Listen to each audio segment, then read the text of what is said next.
барлығымыз білеміз.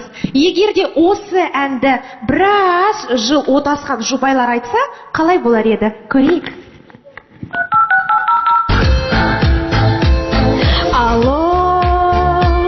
Алло, тез айт, Қайда жүрсің? жұмысқамын, Үйге тез қайт. мазалай бермеші, бір сағаттан соң үйде боламын. Нан ала кел. Өзім барып кел. Қалай барам? Үйде 3 бала, үйдің ішім.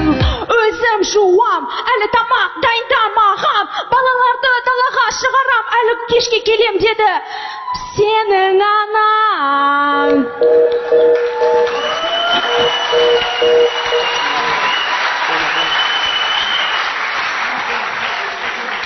Тұсқаны қоя салған ес? Қазір мен оған көрсетем, жаның шығарам ба? Алло? Бұл кім? Кімді іздедің? Күйеуімді?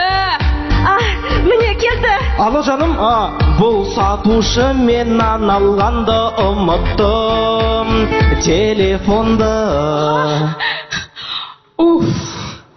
Құрметті қыз келіншектер, күйеулеріңіз жұмыста болғанда оларға звондай бермеңізші. Менің телефонымды алма дедім ғой, әйелім бізді ұстап ала жаздады. Қайта өтірік айтып құтылдым. Не?